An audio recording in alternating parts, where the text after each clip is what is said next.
So again, welcome. As I said, we've had a great turnout tonight with almost 500 people registering for the webinar. And I really do thank you all for giving up your evening to join us tonight.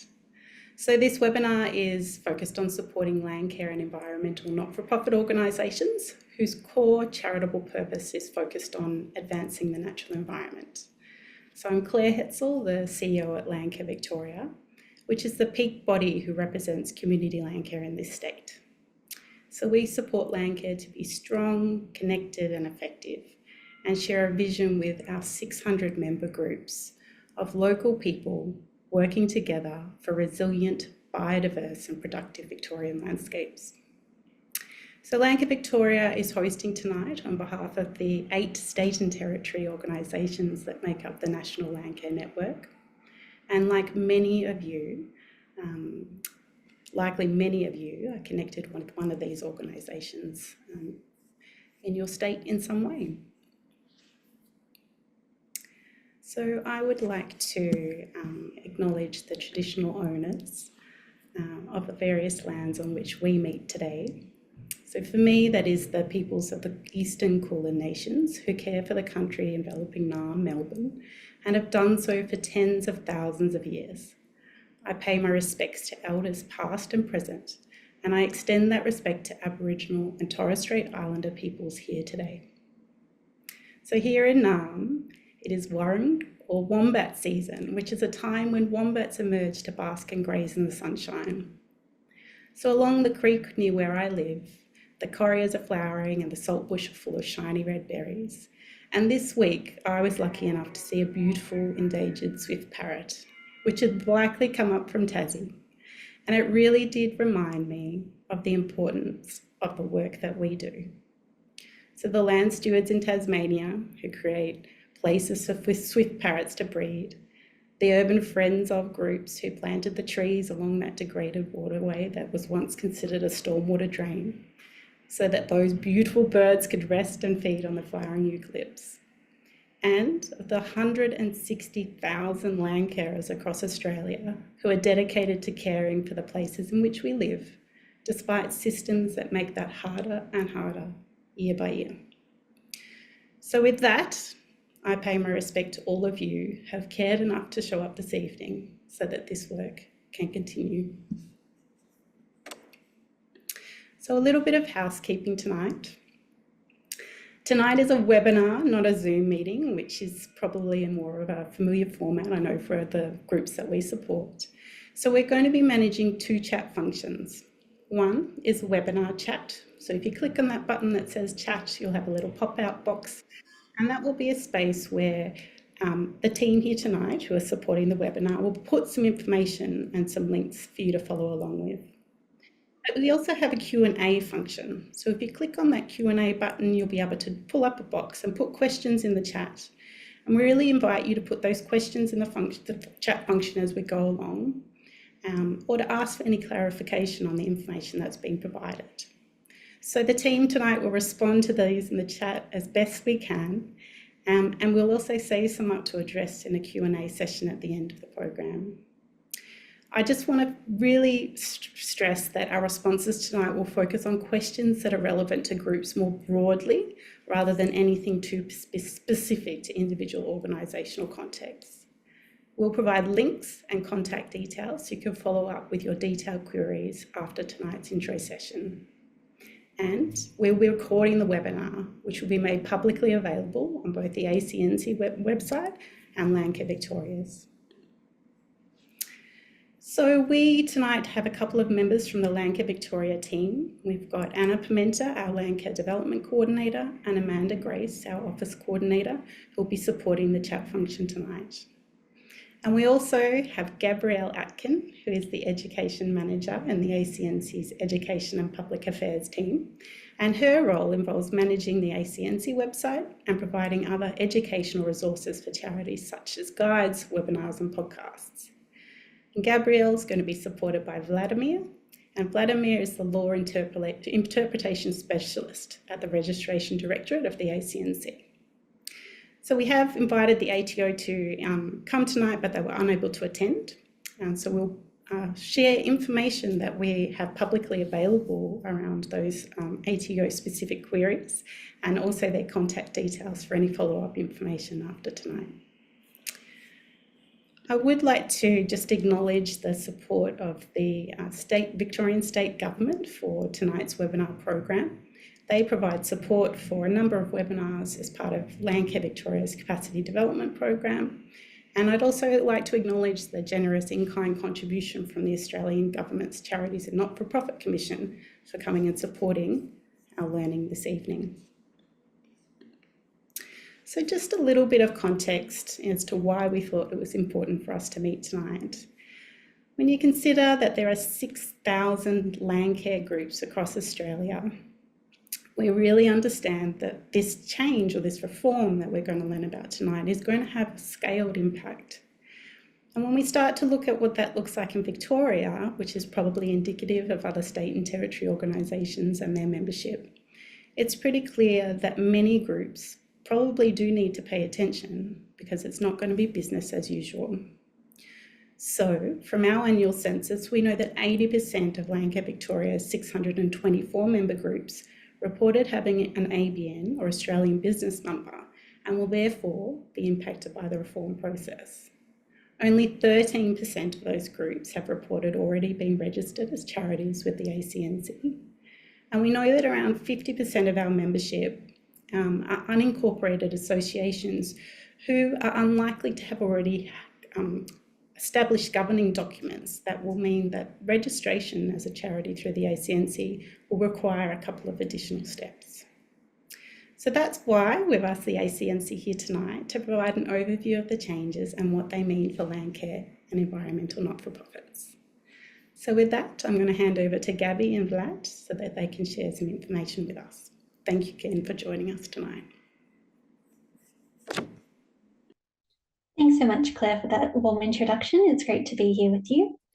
Now, as Claire just said, my name is Gabby and I'm from the ACNC's education team, and joining me is Vlad from our registration team. So we're really excited to be here to talk to you all about not-for-profits, charities, and the changes around income tax exemption. Now, before we start, again, I would just like to acknowledge the traditional owners. So we are presenting our webinar today from the lands of the Wurundjeri people, and I would like to acknowledge them as the traditional owners. And I would also just like to acknowledge the traditional custodians of the various lands on which everyone attending tonight is joining us from. And just to pay my respects to elders past and present, and any other Aboriginal elders from other communities who may be joining us today. Now, on the agenda for today, we will be discussing the overview of changes around income tax exemption. And we'll try and explain really clearly what exactly that means for you and your organisation, and really make it clear what next steps you need to be considering. Now, as part of that, we'll be discussing who can register as a charity, so who's eligible for that option. And then we'll go through a bit how to prepare for your application. So we'll discuss some of the updates and changes you might need to make before you're ready to apply. And then we'll just go through all the information you need to submit your application.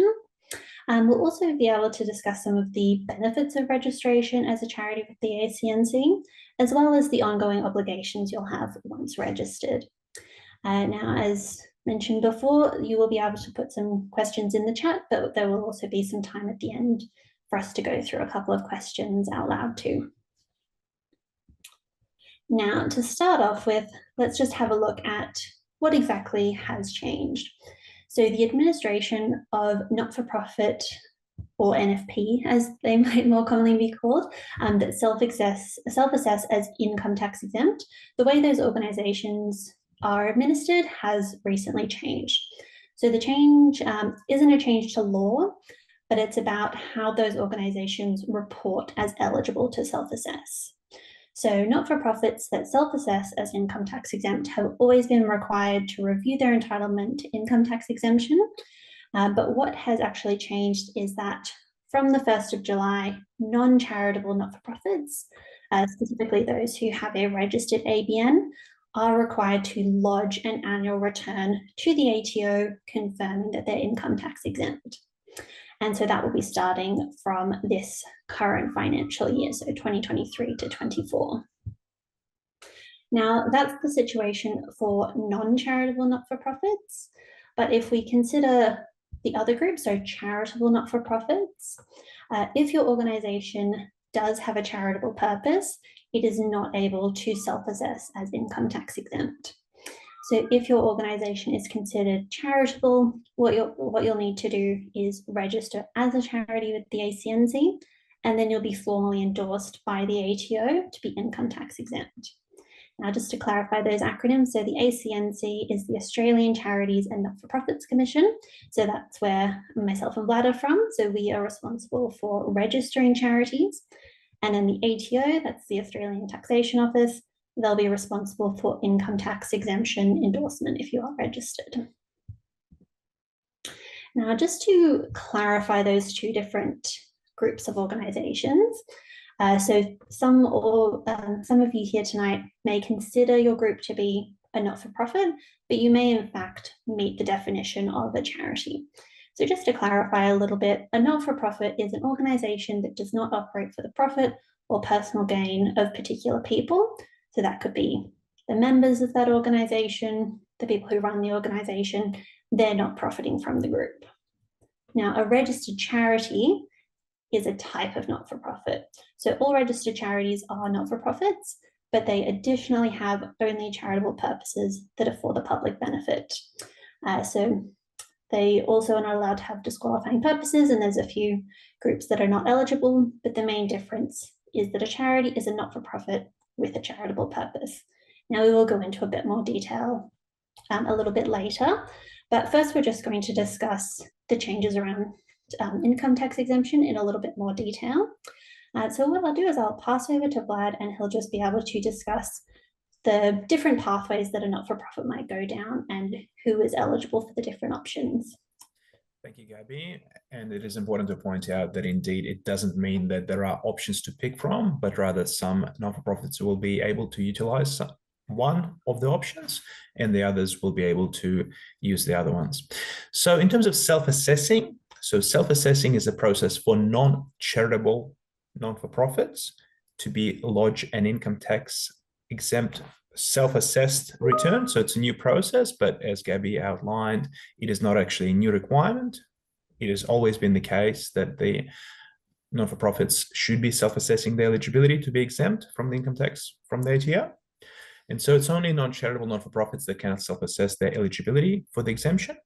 And there are 8 categories which they need to meet in order to be able to get that exemption. So the categories are community, cultural, educational, employment, health, resource development, scientific and sporting organizations. Now, most of the attendants will likely have some sort of environmental focus. As you can see, environmental organization is not actually one of the categories on this list. So what that means most likely is that this option of self-assessing as a non-for-profit is unlikely to be eligible for the majority of the organizations in the room. However, it is quite possible, and is in fact quite likely, that many of you may be charitable, okay? So, which leads us to the next option, which is registering as a charity. So if your organization has solely charitable purposes for the public benefit, then it would be a requirement for you to register as a charity with the ACNC, so you can be endorsed as being income tax exempt by the ATO. So you are required to have an active ABN. That is an ABN that is currently operating. So it's not an ABN that has been seized. It's not an ABN that is future dated. It has to be currently operational. And so the eligibility criteria, there are multiple aspects to it, but the key focus, and I think Gabby's already mentioned it before, is that an entity needs to have solely charitable purposes. That is, purposes that are recognized as charitable at law. So that is an important distinction. I don't mean charity as per the dictionary definition or a layperson's definition. It is specifically what is defined as charitable purpose by law in Australia. Thanks, Vlad. And do you mind just explaining to people the option of being a taxable not-for-profit? So who falls into that group? Certainly. So unlike the, I guess, common perception in the community that every single non-for-profit is instantly income tax exempt, that is not actually the case. So if an entity that is charitable does not register as a charity with ACNC, it will have to become a so-called taxable not-for-profit. And also non-for-profits that don't meet one of the above two options, which is being able to register with the ACNC or to become a self-assessing income tax exempt entity, those non-for-profits will also have to become taxable. So what that means in practice is that these entities will have to either lodge an income tax return with the ATO or lodge what is known a return not required, again with the ATO. Excellent. Now, we've got a little bit of a bright yellow alert for everyone there. So we really just want to hammer home the point that if your organisation does meet the definition of a charity, and we will go into the specifics of that definition a little bit later, the really important message is that you cannot self-assess as income tax exempt. So if you do meet the definition of a charity, you must register as a charity with the ACNC and then be formally endorsed as income tax exempt by the ATO. And if you don't do that, then you will be considered a taxable not-for-profit.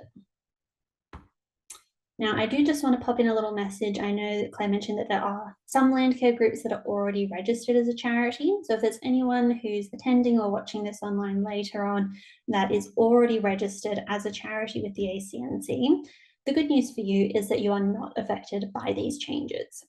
So if you want to double check your registration, or if you're just not sure if you're already registered, you can head to the ACNC Charity Register. We've got the link up on the screen there, and you'll be able to search by your organisation's name or its ABN and just confirm if it is already registered. Now, if you are already registered and you want to check if you've been formally endorsed as income tax exempt, or you just want to double check any of your charity tax concessions, you're also able to have a look at those on the ABR website. So that's the Australian Business Register. Again, they've got a search function where you're able to look up name or ABN, and you'll be able to confirm if you've already got income tax exemption endorsement. So that's for anyone who's already registered, or if you think you might be registered, just make sure you double check. And main thing is, if you're registered already, you won't be affected. Now, for those of you who haven't registered already and think that you may need to, we're just going to go through how to apply to register and break it down into a few simple steps for you. Now, just as an overview, the very first thing you'll need to do is ensure the organisation is actually eligible for charity registration. So we'll go into the definition of what a charity is and who is eligible for that. Now, you may be eligible, you may have a charitable purpose, but before you actually apply, you may need to review and update some of your information. So we'll explain how to do that and what things you need to check for. Now, before submitting your application, please make sure you've got all of your information handy and ready to go. We'll be able to outline what pieces of information you'll need for that application. And then once you've got all of those little bits and documents ready to go, you'll be able to submit an online application. So you'll be able to do that all online through the ACNC charity portal. Now, the first topic will be eligibility. So I'm going to hand back over to Vlad just to discuss the legal meaning of charity. Thank you again, Gabby. So as I mentioned earlier, when we talk about charity, we mean specifically the legal meaning of charity, not a dictionary meaning of charity. That is the meaning that has been established at law. So that is by the courts, as well as the statutory legislation, such as the Charities Act. So in order for an entity to be registered as a charity, it needs to be a non-for-profit entity, right? It needs to have only charitable purposes for the public benefit. So it can't operate for a secluded group of friends or for its members only. It needs to provide benefit to the public. It cannot have any disqualifying purposes, which covers issues such as being opposed to public safety and public policy, promoting political candidates or political parties. And an entity cannot be an individual, political party, or a government entity. So it can have multiple structures, such as unincorporated association, which was mentioned a few times already in this presentation, or incorporated association. Any other type of body corporate would be acceptable, but it cannot be an individual, political party, or a government entity. Excellent. Now, as we mentioned before, the key difference, or one of the key differences between a not-for-profit and a charity is having charitable purposes. Now, To be registered as a charity, your organisation must have at least one charitable purpose, and this is what your organisation has been set up to achieve. So you may also think of it as your organisation's mission. Now, again, a charitable purpose has a specific legal meaning, so that's been developed over the years by courts and parliament. So there have been a number of recognised charitable purposes, and there are 12 specifically outlined in the Charities Act. Now, I don't think we'll read all of them out to you. We've got them up on the screen, but the one most important to draw your attention to today for this particular audience will, of course, be advancing the natural environment. There may also be other ones that apply to some of the organisations we've got here today. So your organisation might also be involved in advancing education, or you may also do work with animals. So you need to have a charitable purpose, but there could be more than one. So I won't read through the full list, but we'll just show them up on the screen briefly so you can have a look at all 12 of the options. Again, environment is probably a likely purpose for the groups here today, but it is good just to look through the full list in case you have a different purpose or maybe more than one purposes. Now, Vlad, if people are not sure what their charitable purpose is, or potentially if they fall into more than one category, what's the best way for people to, I suppose, assess which purpose they might fall into? Certainly. Well, as Gabby has outlined, the entity's purpose is its mission, right? So it is what it has been established to do. So the best way to go about finding out what the purpose is starting with the governing document. What I mean by the governing documents, that is the rules or the constitution or some sort of a governing framework that establishes the entity, all right? So generally those governing documents would be required to have a statement of objects. So that is what the entity has been established to do, what it is set up to pursue. If it is an environmental organization, it likely would have purposes and objects that are focused on promoting the natural environment through various means. It can include things like promoting sustainability, for example, or raising awareness about the natural environment in the community. So all those programs would be in furtherance of the charitable purpose of advancing the natural environment. That is the first step. Now, the organization would then need to further those purposes through its activities. So what we mean by activities, and we'll probably talk about that a fair bit during this presentation, but essentially the activities are the programs that the organization undertakes. So it's not just enough to write a nice statement of objects in the governing document. It is also important to have programs that actually further those objects. So bringing awareness about the environment into the community, right? And so having the programs that educate the community about the environment, or having specific, work, on the ground in this space. It can be many different activities, but they all should be furthering the purpose or the purposes, because as Gabby has outlined, it is totally acceptable for an entity to pursue multiple purposes, as long as those purposes remain charitable. So it can't go outside of the scope of a charitable purpose. If an entity starts to undertake purposes that are not charitable, it will then become non-charitable and hence would not be eligible for ACNC charity registration. That's right. And when we're also thinking about purposes and activities, this is a really good opportunity to review your purposes and activities. Now, there may be groups here tonight who have been operating for potentially 20 or 30 years, and over time, your activities and purposes may have changed or they may have evolved. Now, this can lead to something called mission drift, where an organization's focus and the activities that it undertakes may have deviated from its purposes. Now, this is not always a problem, but you do just need to make sure that before you're applying for charity registration, you are reviewing your purposes and your activities just to make sure that they're really lining up, and that your actual activities that you're undertaking, as Vlad said, do need to be working towards your purpose, your charitable purpose. Now, we do just have a couple of notes up here. So again, as Vlad said, in your governing document, you should have your purposes or objects outlined. Now, you should just make sure you're comparing it to what your charity is currently doing, and you may need to make some updates if you have really changed what activities and what purposes you're actually striving towards. Now, we have gone through a couple of these points already, but just to reiterate a couple of notes about charitable and non-charitable purposes. So as Vlad's discussed, you can have more than one charitable purpose. So that could be advancing environment and advancing education, or potentially environment and animals. So you could have two different purposes, but if you have more than one purpose, they just both need to be charitable. That's the main message. Now, another point that may be relevant to some groups here tonight is that you can be a charity and engage in advocacy. The main thing is that if you're engaging in advocacy, it must further a charitable purpose. So you could engage in environmental advocacy, for example. Now, there are some groups that are generally not considered charitable. So that would include things like social clubs, sporting organisations, and professional bodies. Now, there can be some exceptions in those groups if they do have a recognised charitable purpose, but just generally speaking, that's the case. Now, if you do have non-charitable purposes and those purposes don't further a charitable purpose, then you're unlikely to be able to register as a charity. And again, as we mentioned before, there are some disqualifying purposes.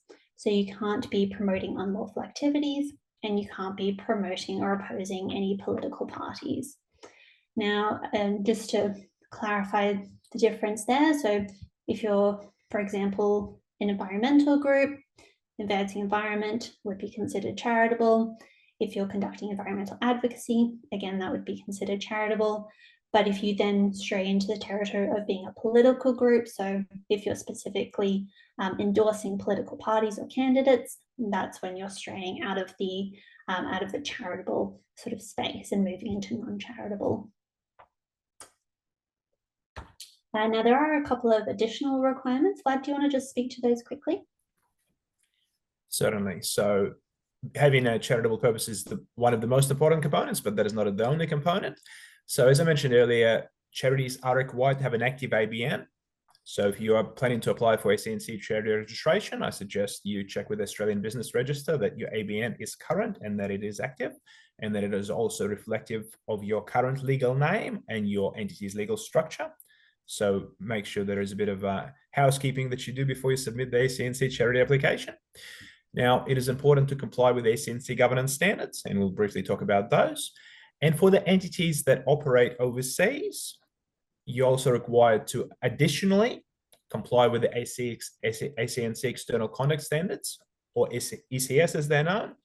Now, it is likely that most of the participants in this webinar probably don't have significant overseas operations, but if you are planning to send funds or resources overseas, that's something for you to consider. Yeah, so we won't go into the external conduct standards in detail tonight, but we'll just briefly touch on the governance standards. So there are 6 standards which you can see up on your screen, and those are a set of core minimum standards relating to charity governance and essentially how your organisation is run.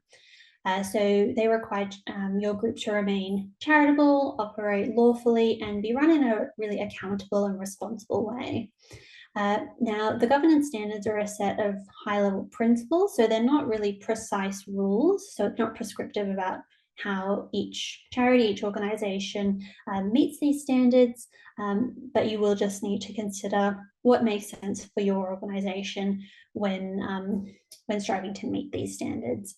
Now, we won't go into too much detail here, but we'll just have a look at a couple of them. So obviously, standard 1 is about having charitable purposes and a not-for-profit nature. So we've already touched on that a little bit before.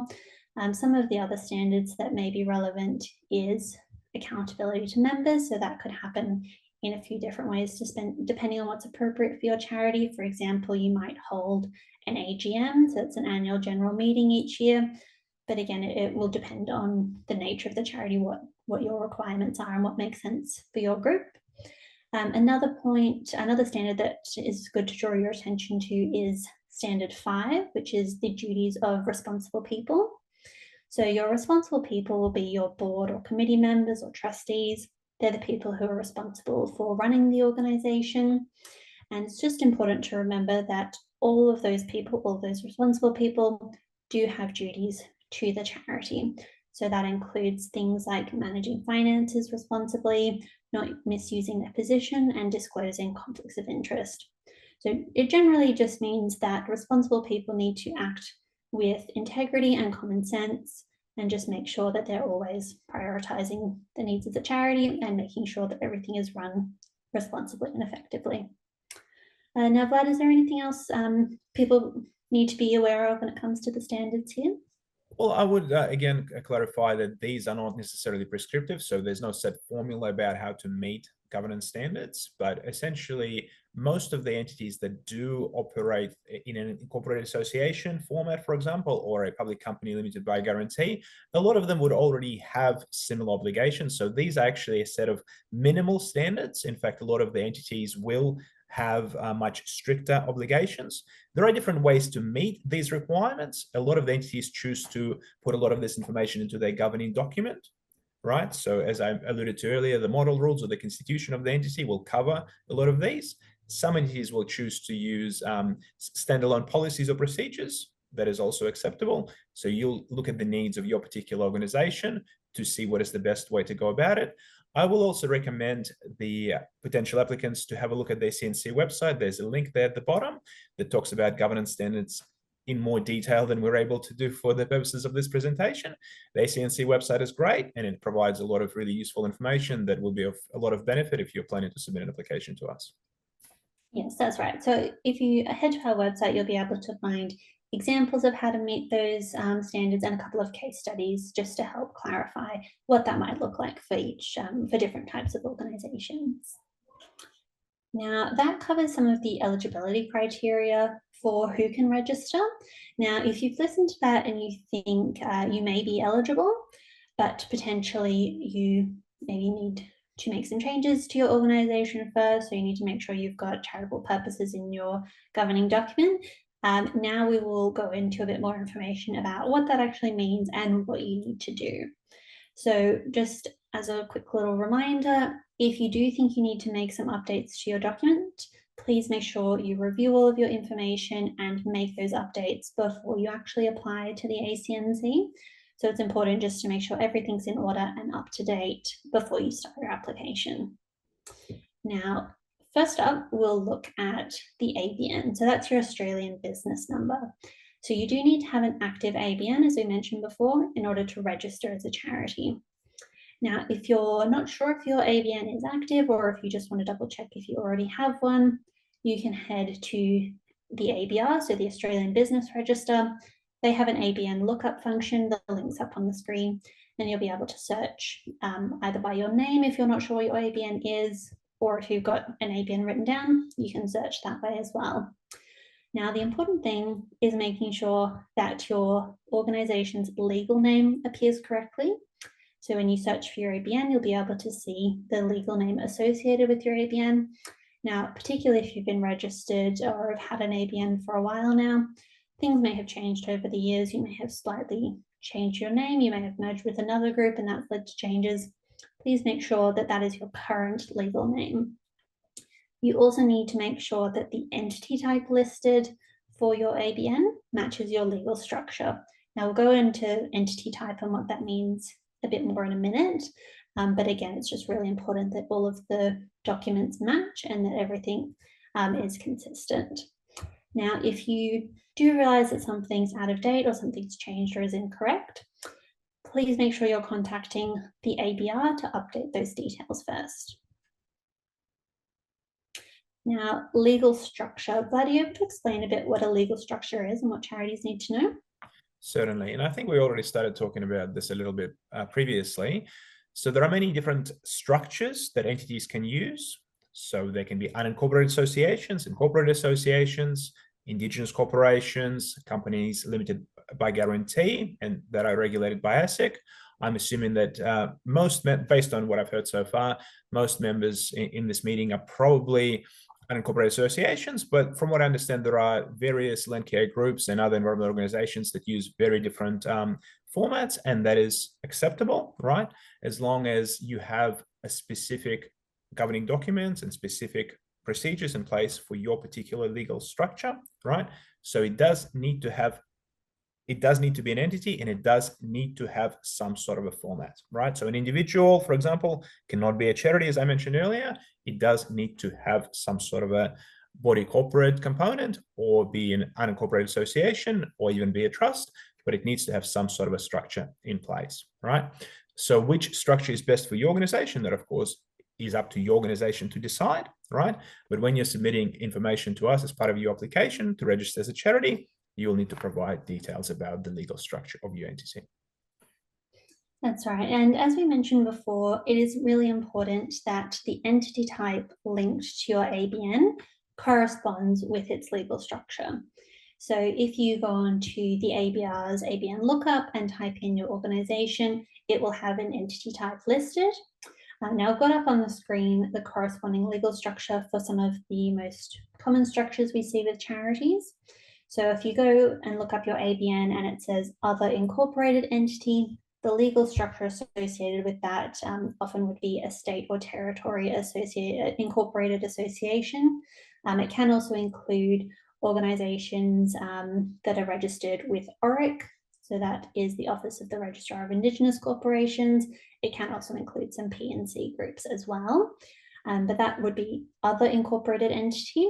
Now, if the entity type listed is other unincorporated entity, that will be an unincorporated association. And public company would be a company limited by guarantee as the legal structure. And very simple at the end, if the entity type is cooperative, the corresponding legal structure will also be cooperative. Now, as we've mentioned a few times before, your organization needs to have a governing document. Now, that may be referred to as your constitution or rules of trust deed. So it can have a few different names. Governing document is just how the ACNC refers to that.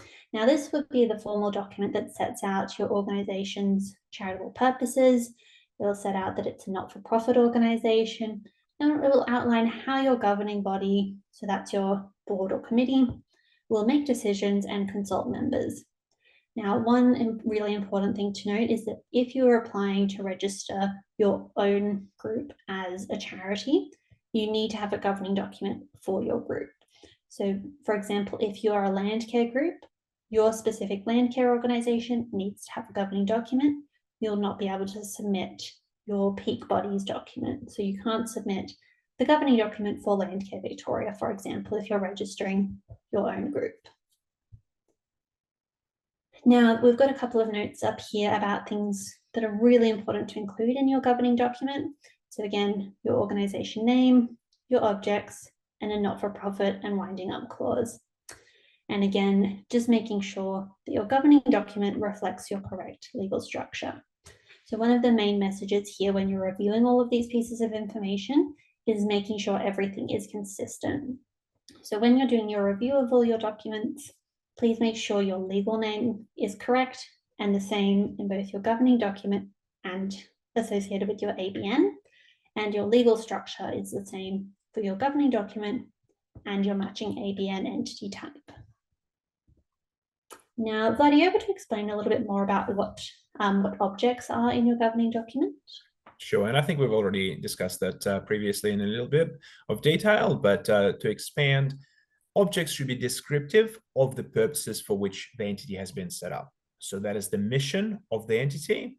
Again, most likely, most of the organizations that have taken part in this webinar would have an environmental focus. So the object should be reflective of the environmental purpose, right? So that is, like I gave some examples previously already: sustainability, educating the community about the environment, direct environmental work, and any purpose that falls within that gambit of advancing natural environment, which can be quite broad, right? So in terms of the governing document, so the template model rules, or the constitution of the unincorporated association, or the model rules of the incorporated association, or any other type of legal structure that your organization may have, should have the governing document that has a clear statement of objects that is focused on the charitable purpose of your organization, or charitable purposes if there are multiple purposes that you're pursuing. We actually have templates available on the ACNC website, and I think Gabby is going to cover that in a little bit more detail later on. So if your entity does not have a template governing document, particularly if you're an unincorporated association, you can use one of the templates from the ACNC website. And we also have a few templates for statements of objects that are applicable for various charitable purposes, including environmental purposes. And so that may be of benefit to you to, again, have a browse of the ACNC website and figure out if there are statements of objects that you can utilize if you don't have one written up already. Now, again, it is important for the activities of the entity to be in furtherance of the statement of objects, right? So it's not just about writing up a statement of objects on paper. It is quite crucial that the charity, the organization, is using its programs, its activities to further that charitable purpose. So if the objects are focused on environmental awareness, etc., then the activities of the entity should be reflective of that, right? And so the two are connected. The two together define the actual purpose of the entity. And that for our assessment, when we receive the application, that is what we're going to be looking at primarily, the statement of objects, as well as what the entity actually does in practice, the actual activities of the organization. Yes, that's right. And now the other thing that's really important to include in your governing document, as you mentioned before, is the not-for-profit clause, which basically establishes that your organization is run at a not-for-profit nature.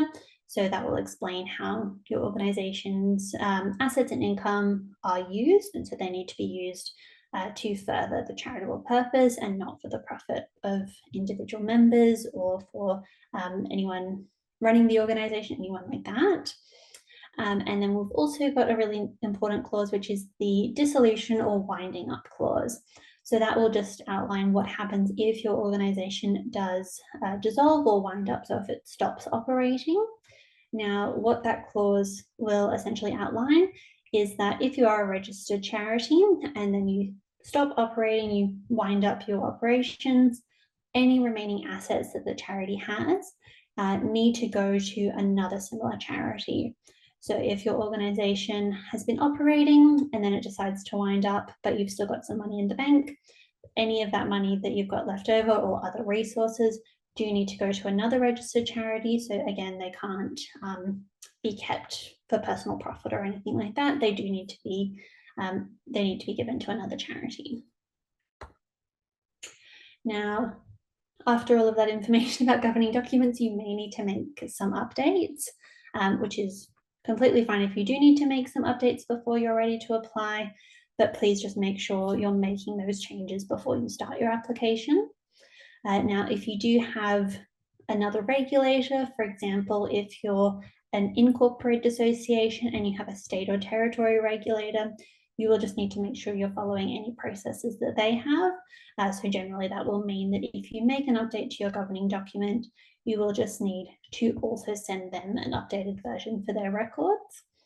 And now your own organization's governing document may also have some requirements that you need to follow if you're making updates or changes. So please make sure you're mindful of those. So that may look like having a notice period. So you may need to tell your members about a change or to notify them of a meeting about the change before you're able to actually make any amendments to your governing document. So again, you can make updates to prepare for charity registration, but just make sure you're following any governance or legislative requirements. And as Vlad mentioned before, we do have a lot of templates that are available for your use. Now we've got sample charitable purpose clauses. So those are objects clauses that you're able to use. So I've got those up on our website. We've got, I believe it's like 5 to 10 examples for each charitable purpose. Now you can have a look through that list and see if there's something that is applicable for your group. It may be that there's an example clause that perfectly represents what your organization does, in which case that's great. But you may just want to have a look at all of those examples and use them as a bit of a guide if your organization does something a little bit different. You can just use those sort of to inform your group as you're writing your purposes. So if there is something that fits really well, you're able to use those samples. But again, just make sure you're reviewing your activities and your purposes, and you can write your own clause, but you can use those as a guide if you need to. Now we also have example clauses for your not-for-profit and winding up clause. Those are on the website too. You're able to use those. And for companies limited by guarantee and unincorporated associations, there is a full governing document template for both of those groups up on our website for your use. Again, please review the document before you adopt it as your governing document. There may be something specific to your organization that you need to include in there. And you will also need to make sure you're putting in your own purposes or objects in that governing document, but you can certainly use those templates.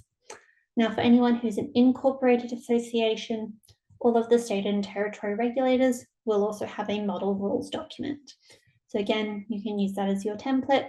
Again, making sure you're adding in your purposes and reviewing it to make sure it's appropriate for your specific group. If I can just jump in, Gabby, I think, again, it is crucial to be mindful of the legal structure of your particular organization. So if your structure is a company, for example, public company limited by guarantee, please do not try to adopt a template for an unincorporated association.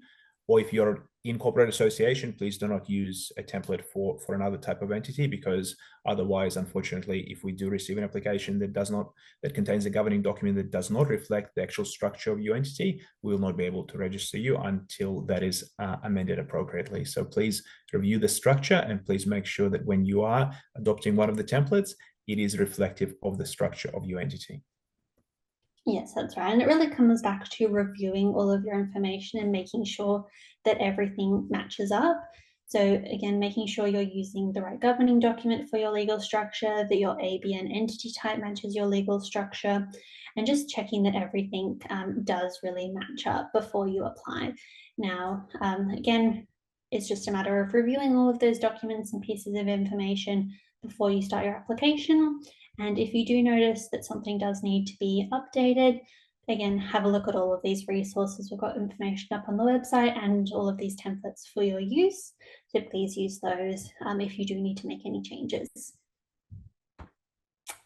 Now, let's say you've gotten to the point where you have updated your governing document, you've checked that your ABN is active, everything is ready to go, and you want to prepare for your ACNC charity application. Now, really good news, there is no fee to apply to register as a charity. It's free to apply, and you can do it online in the charity portal. So it's a nice straightforward process. You'll be able to do it all online. Now, up on the screen, you'll be able to see the information you need to provide. Now, we're not going to go into all of these in a lot of detail. Some of these, such as legal structure and governing document, we've already touched on, but we will just elaborate on a couple of these topics that are in the application form. Now, Vlad, you have to explain charity subtypes for us a little bit. Certainly. So subtypes are basically reflective of the purposes of the entity. So in the examples that we've given previously, if your organization pursues the purpose of advancing natural environment or advancing education, then it will be registered with the charity subtype of advancing the natural environment or advancing education. Now, it is not actually obligatory for the charity to apply to have a subtype. However, it is obligatory to have a charitable purpose, right? So the charity subtype is basically a reflection of what the entity has been set up to do. Now, you can apply for multiple charity subtypes. I will strongly discourage you from applying for charity subtypes that do not actually reflect your purpose, right? So I have seen some applications that apply for too many subtypes.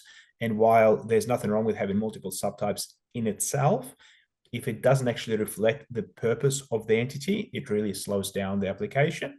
So please be careful with selecting the subtype that actually reflects the purpose. Again, likely it will be purposes such as advancing natural environment or advancing education, maybe some other ones too. But whichever subtypes you choose, please make sure that they're reflective of your purpose as reflected in the objects like we discussed, and as reflected in the activities that your organization undertakes. Which kind of leads us to the next important point. The activities that your charity undertakes, it should be in furtherance of the charitable purpose. And I think that is a really crucial, important point. It is not enough to just have a statement of objects. The activities, you can conduct various programs, you can have dozens or hundreds of programs if you like, but all those activities should be furthering the purpose. Now, to give a couple of examples, for example, fundraising, it is totally acceptable for entities to have some sort of a commercial activity or an operation like an op shop or some other fundraiser mechanism to gain funds into so that it's coming into the entity so that it supports its charitable purpose. Now, operating op shop in itself, right, or having any sort of a fundraiser really in itself is not necessarily a charitable purpose.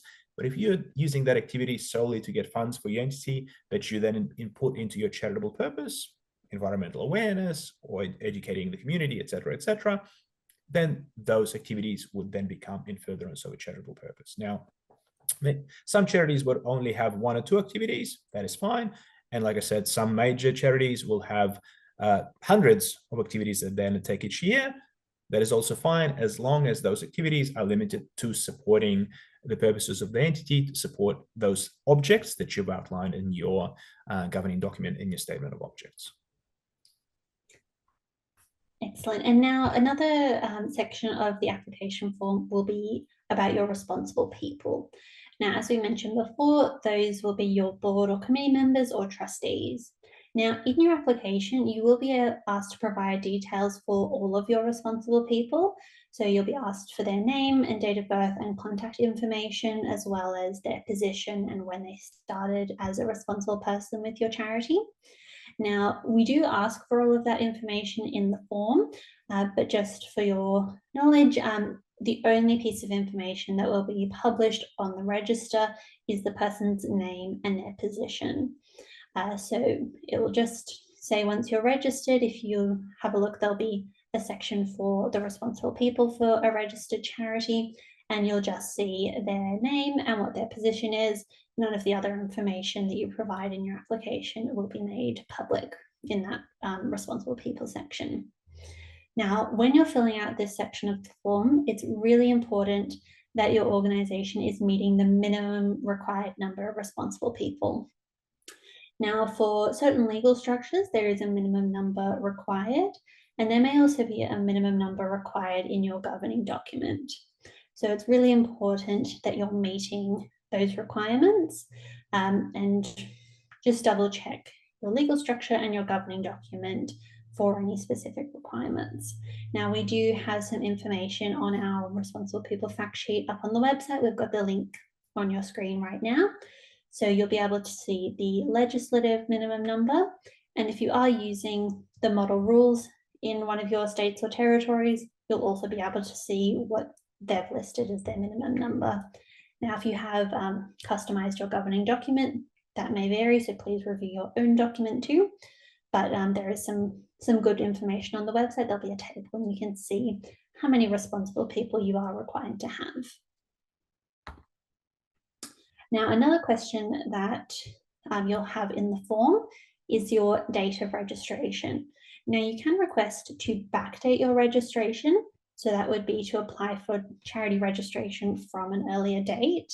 But please keep in mind you can only register on or after the latest of the dates up on the screen. So it needs to be after your organisation was established, your ABN was made active, and you met the requirements to register as a charity. Now, the last date listed up there is 3rd of December 2012. So that's when the ACNC was established. So you can't register as a charity with the ACNC before then because we didn't exist yet. But if you were eligible and your organisation was established at that time, you can backdate as far as 3rd of December 2012 if you choose to do so. Now, again, you need to make sure that your organisation was established at that time. So, for example, that would be when you were incorporated. Now, when it comes to these recent changes that we've been discussing tonight, the ATO has informed us that they intend to take a practical compliance approach. So that means that they're focusing their resources on ensuring that organisations are assessing their income tax exemption correctly from the 1st of July 2023. So that's this current financial year that we're in now. Now, the ATO may take compliance action if they identify deliberate tax evasion or fraudulent behaviour prior to this financial year, but they have informed us that their focus is really on a correct assessment of income tax from 1st of July 2023. Now, I know that's obviously a lot of information to go through, but we do have a couple of quick tips for your application. Now, we do receive a number of charity applications every year, and it is really important that your application is completed correctly, so we're able to assess it and determine if you're eligible to register as a charity. Now, in the thousands of applications we get each year, there are some really common reasons that we see that applications do get rejected, or that we do need to contact organisations to provide us with some more information. Now, Vlad, you're involved in assessing registration for a lot of these new charities that are applying. Are you able to explain some of the common errors that you see, or the common mistakes that people are making? Certainly. So as we have already covered, it is important to have a governing document. This also covers even unincorporated associations. So even if you have an unincorporated association structure, for purposes of ACNC charity registration, we do require your entity to submit a governing document that will contain all the factors that we've outlined previously, such as the governance structure, such as the statement of objects, non-for-profit clauses, etc. Now, this needs to be a finalized governing document. So please don't submit a draft version of that document. It needs to be a document that your entity has actually formally adopted through the general meeting, through the meeting of the members, whichever process you have in place, right? So the governing document should contain those matters that we've just covered, right? So please don't send in a document that has sections missing, for example, particularly non-for-profit section, non-for-profit clause, the statement of objects, etc. If you do submit the governing document that does not contain those criteria, right, we will not be able to proceed with the registration. You may have to then submit a new application, etc. So that obviously is in a position on your time. So in order for the process to be the most efficient and effective, it is best to have everything in place before you submit your ACNC application. Now, it is really important to submit the correct number of responsible people. So as we've already outlined, responsible people are the committee members or the directors, the board members, trustees, etc. So this is the committee that runs your organization. So please provide the correct number as outlined in the governing document. So oftentimes, if you are an incorporated association, for example, if you're a company, there will also be statutory obligations on your entity to have a certain number of committee members or directors. Furthermore, your governing document may also list a minimum number of committee members or directors that your organization is required to have. So please list that number. Please provide the details of those committee members or the directors. Again, if your governing document, for example, requires the minimum of 5 committee members and you only provide details of 1 or 2, we won't be able to proceed with the application until we get at least the minimum number, right? So all your committee members should be listed on your application, and those details for them, such as the name and the contact details, etc. Right? As I alluded to earlier, please only select subtypes that actually represent the charitable purposes that your entity pursues. So they are the purposes that are outlined in your statements of objects as pursued in your operations, in your activities, right? So don't just select subtypes just to add an extra number of subtypes. They should only be limited to the particular purposes you are pursuing, right? Now, in terms of the governance standards assessment, again, we're not going to cover too much detail about governance standards, but as Gabby has alluded to previously, it is important for the responsible people of the charities to have good process in place to manage conflicts of interest, right? So if you particularly engage with any sort of financial structures, or you engage in your businesses in place, or you have contracts and stuff like that, you should have a really good process in place, again, through your governing document. Maybe it's a clause in your constitution, maybe it's a standalone process or procedure, but it should cover the conflict of interest approach that your committee takes, right? And also how you manage finances. So there should be a really good process in place for reporting, for keeping good bookkeeping, right? Any sort of accountability in terms of your financial statements, etc. Every registered charity should really keep their mind with a focus on finances, because obviously there are potential tax exemptions that are applicable, right? And there are also potentially contributions that members of the public are making to the charity. So it is important that that does not go astray, that the charity actually manages its funds really well. That's right. And one of the really important thing to note when you're considering your charity application is that you can apply for charity tax concessions, including income tax exemption, in your actual ACNC charity registration application. Now, the ACNC, again, does not endorse organisations for charity tax concessions, but how it works is you report that information to us in the charity application, and if your organisation is registered as a charity, then we'll take that information and pass it on to the ATO. Now, the ATO will then be able to assess that information and endorse your charity as income tax exempt. Now, there are obviously a few different charity tax concessions.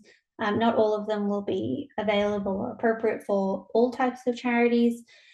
You can find some information on our website and the ATO website for more info about the different options, but one of the main ones that obviously is relevant for tonight is income tax exemption.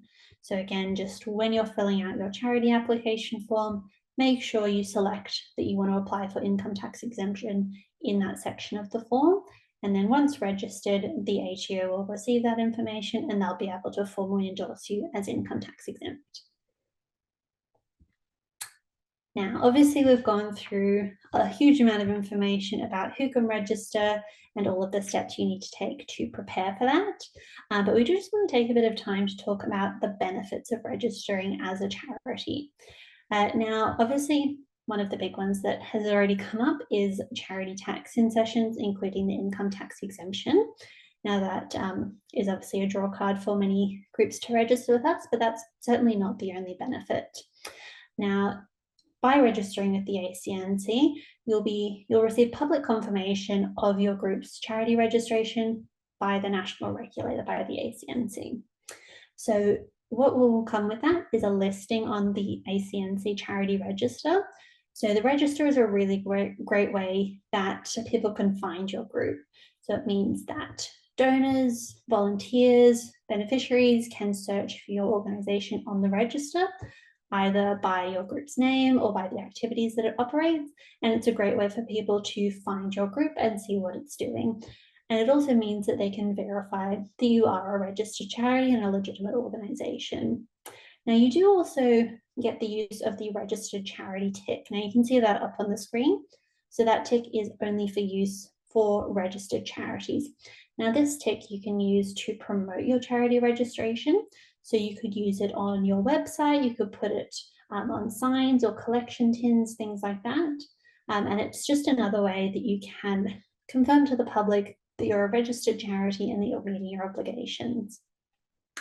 Now, another benefit of registration is that we work with other regulators, both federal regulators and state and territory regulators, to ease the regulatory burden on charities as much as possible.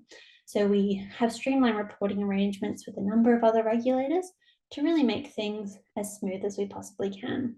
So what that looks like in practice is with incorporated associations in all states and territories, companies, ancillary funds, all of those groups can just report once to the ACNC, and that reporting obligation to the ACNC will replace your obligation that you may have to another regulator. Now, the exception to that is charities that are registered with ORIC, so it's actually the reverse for those. So they only report to ORIC and not the ACNC. So the main thing is there's no duplication of reporting for any of those groups. Now, for anyone who's an unincorporated association, because you won't have another regulator, again, it's just the ACNC you need to report to. Obviously, another big benefit, just like registering, there's no cost involved with reporting to the ACNC. So some of the state regulators, there is a fee for your reporting, but that is not the case when you're registered with the ACNC. It's completely free to report to us. Now, Vlad, once you're registered as a charity, what are the few things that charities need to do on an ongoing basis to maintain registered? Well, first and foremost, it is important for the charities to keep pursuing their charitable purposes that are for the public benefit. So Gabby's already covered mission drift previously. So it is important that in terms of the multiple programs and activities that the entity undertakes, they should still be focused on the charitable purposes that it is actually set up to do.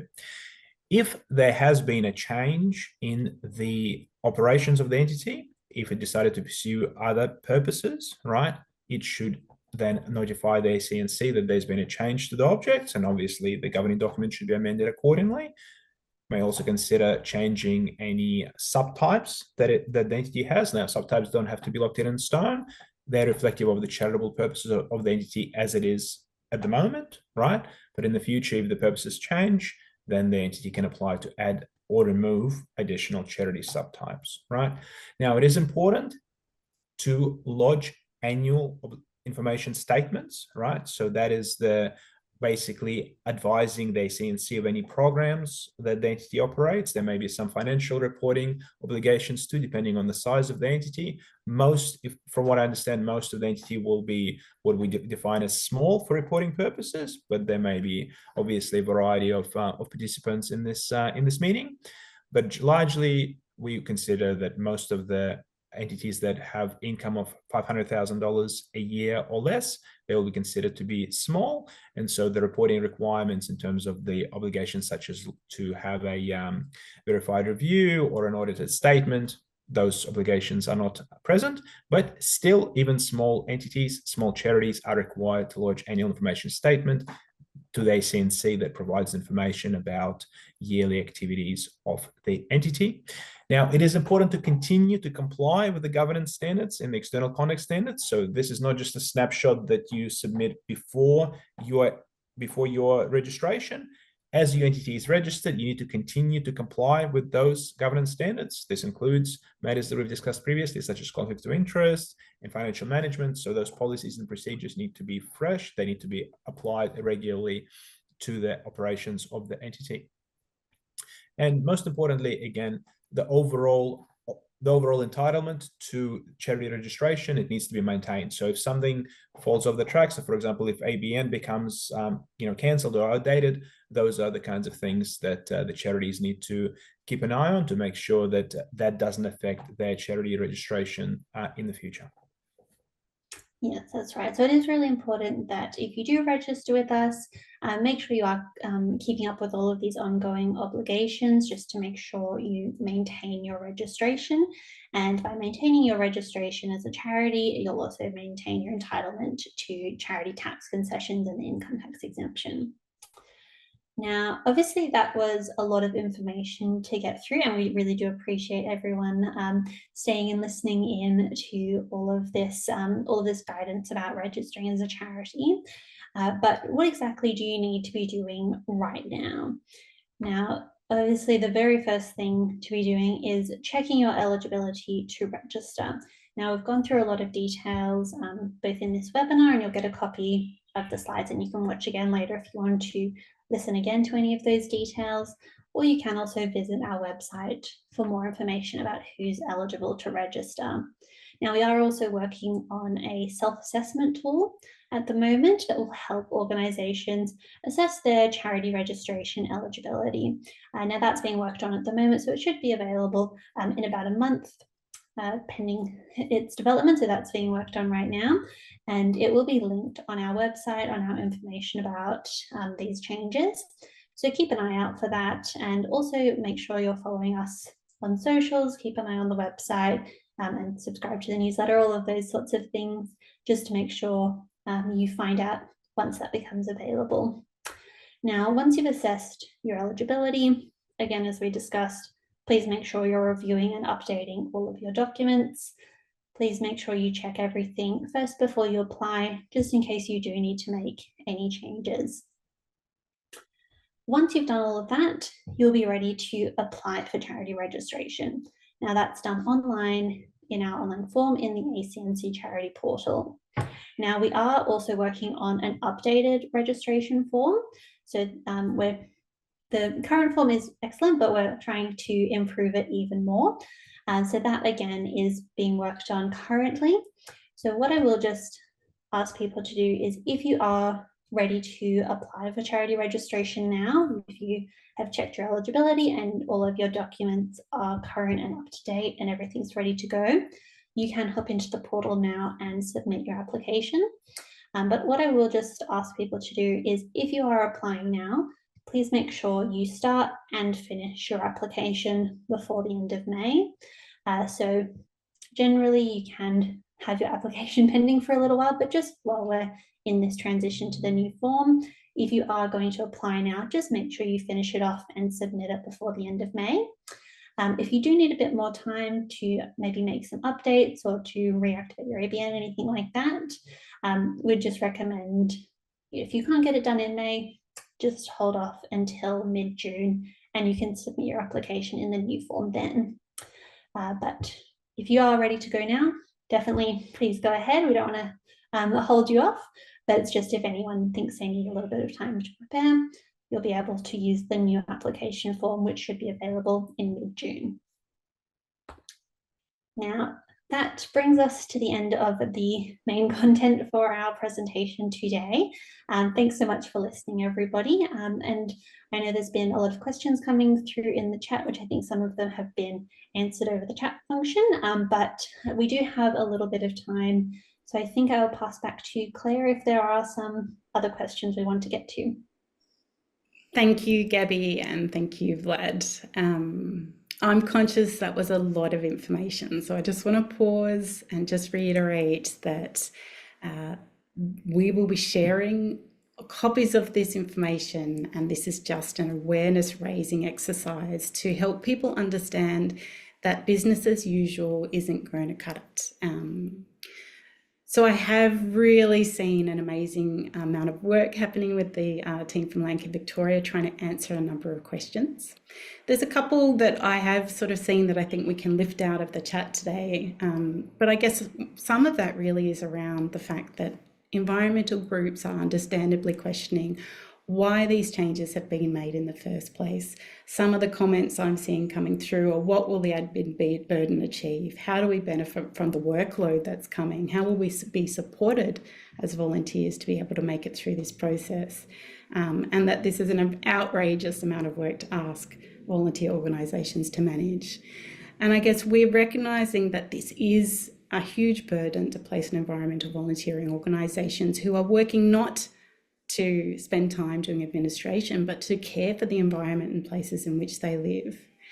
So I guess we've been advised by community sector advocates that there is little chance of getting these reforms wound back, that the government made this policy decision some time ago, and that while we have significant concerns around how the ATO and governments have engaged with community organisations about reform, the government has not shifted its stance in response to sector advocacy to date, and my understanding is unlikely to do so at this stage.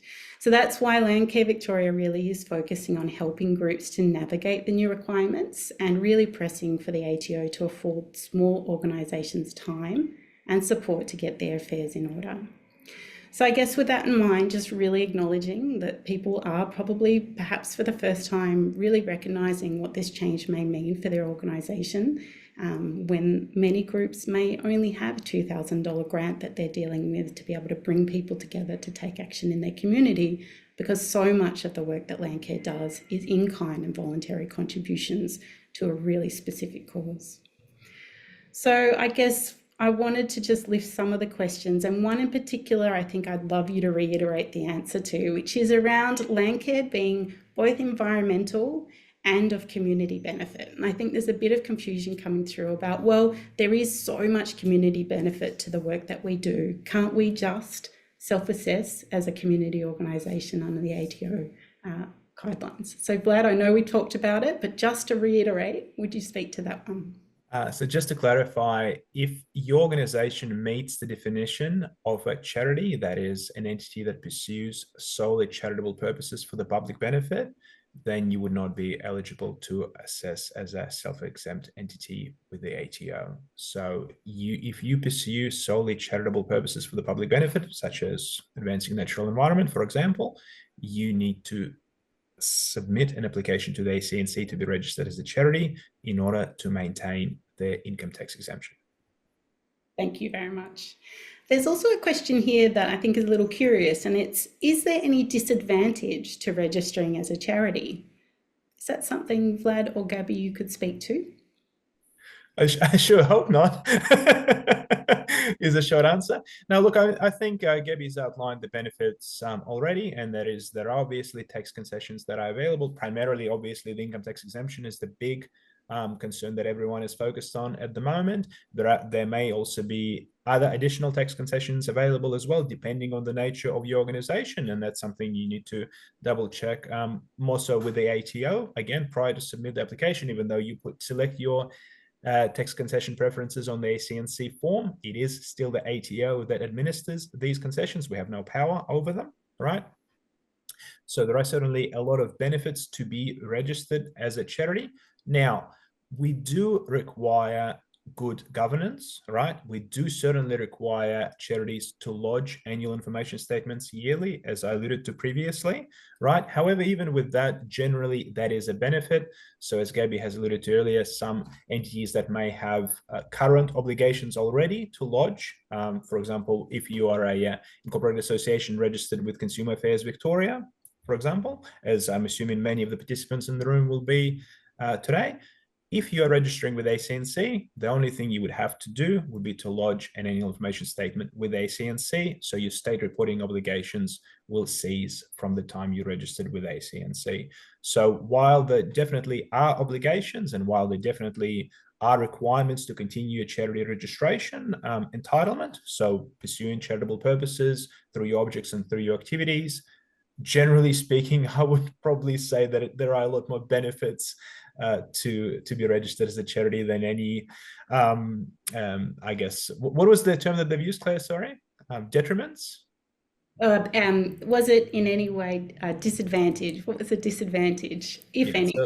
So I mean, obviously, every organization would need to assess their own operations and their own needs before applying. But generally speaking, I would say that obviously there are a lot more benefits to registering as a charity to disadvantages, and that's why there are tens of thousands of organizations that are registered as charities by the ACNC. Thank you. There's some questions here, and I think they're really valid, which is there going to be one-to-one support to be able to help people go through this process, or is the ACNC going to sit and help them fill in this form? And I'm pretty confident I can answer that one, which is the ACNC only assesses applications, and they're not going to have the resource to support groups to fill in the form or complete their application. So that is something that Landcare Victoria is advocating for some resourcing around, because we really do understand how difficult it is to make sense of some of the words that have been used tonight, some of the processes that people are going to have to understand and then follow, and some of the governance needs to be able to do good practice to bring a committee together to make a conversation work around what are our shared purposes and how do we formalise and document these, particularly when I guess many groups feel like it's working pretty well right now, that they're already working really hard to be able to deliver benefits for the public good already. So I guess from Landcare Victoria's point of view, we're doing our best to inform groups of the changes. We are trying to make sure that the voice of community landcare is heard by administrators at the ATO and the ACNC, so that the administration process can be ground truth in the reality of small not-for-profit organisations who deliver these valuable public good benefits. And we are working to brief our stakeholders and supporters on the issue so we can work on some shared solutions that strengthen rather than weaken Landcare through this as a result of these changes. I guess that actually probably doesn't feel like enough. And this is a moment where perhaps there's a chance to understand what this is going to mean for small not-for-profit organisations and to help communicate the impact so that we can help and create some changes that will support groups through. And I guess there's a comment here or a question that I just think speaks to that really well. So I'm going to read it out. Many Landcare groups have very small memberships, less than 20 or 15 people. They cannot afford the overheads of accountants or the lodgements required by being a charity. They also have the assumption that the responsible person has a smartphone to process the MyGov ID process, which is not necessarily true. And most small groups rely on small grants, less than $10,000, which they need the ABN to apply for. The grants are fully expended by the time the groups collect small membership amounts and pay for the insurance for community events. There is virtually nothing left to report. This new requirement by the ATO is applying unnecessary pressure and requirements on these small groups. Why is there not a threshold cutoff for the ATO reporting? And I guess that's a good question. At the moment, my understanding is that the threshold is quite low, that there's under $400 and something in terms of a threshold. And there is a question to be asked here around what is this reform trying to achieve, and is there some movement there that can be advocated for to help allow smaller groups to be able to continue to operate and do great business?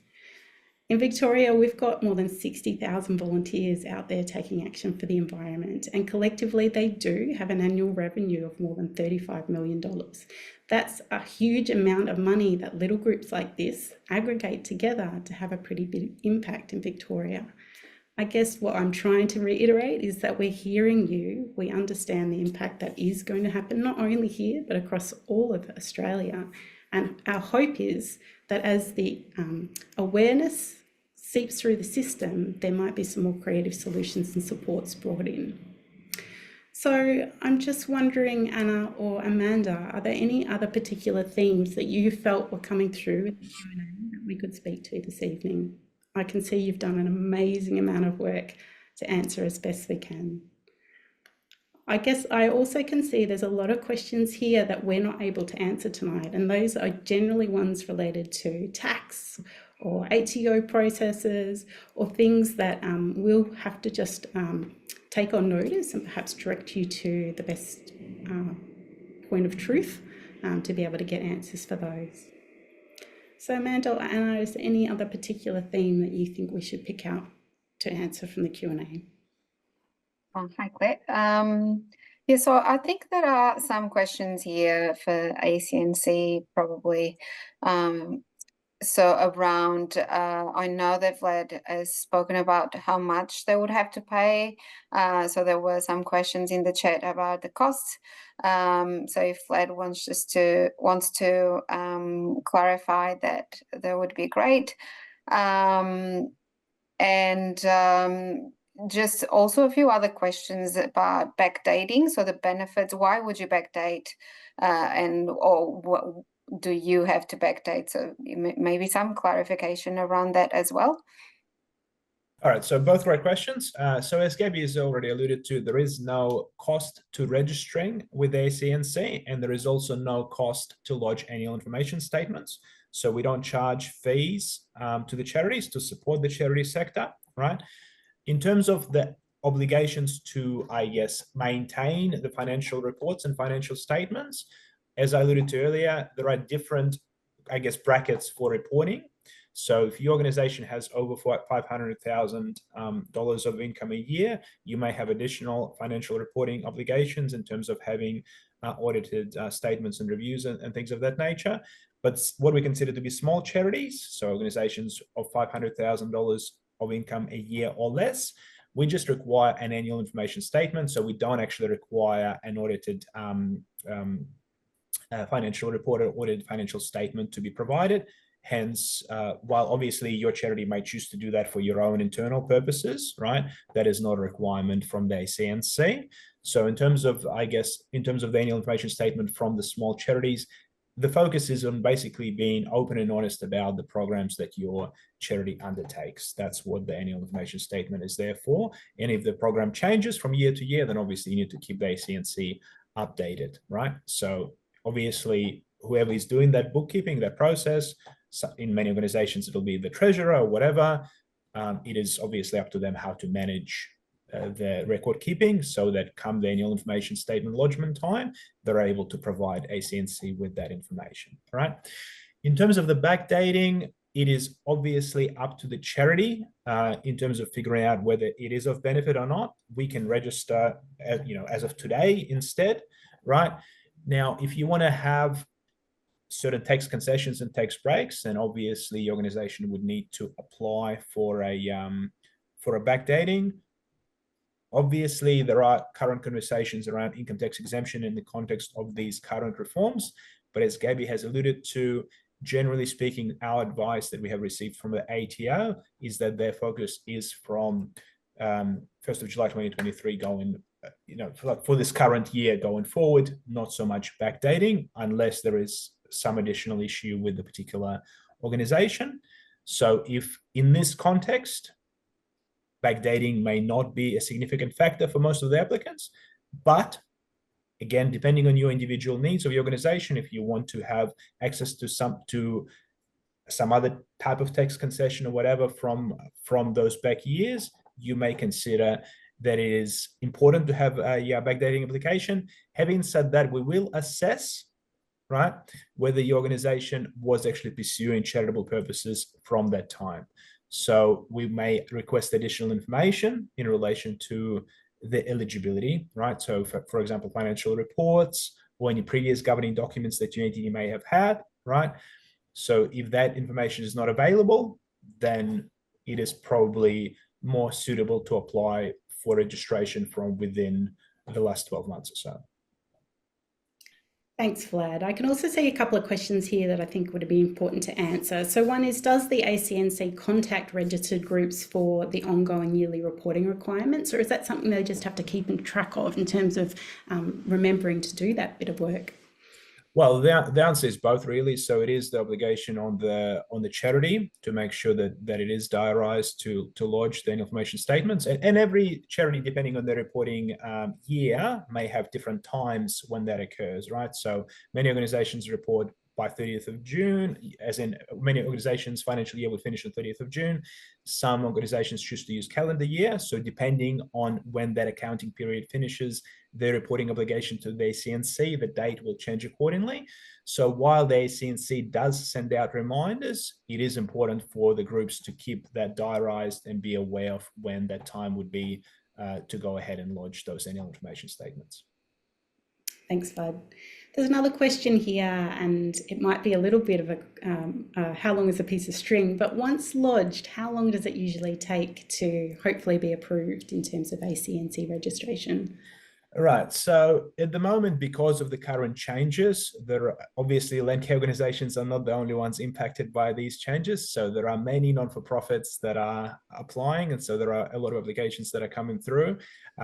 Essentially, we're working overtime to get through them as quickly as we can, but there may be delays. Now, once we receive an application, it doesn't necessarily mean that we instantaneously decide whether an entity is eligible to be registered or to be refused. We may also contact the client and have some sort of a conversation or send an email requesting further information about the operations of the entity or one of the other factors that we've discussed.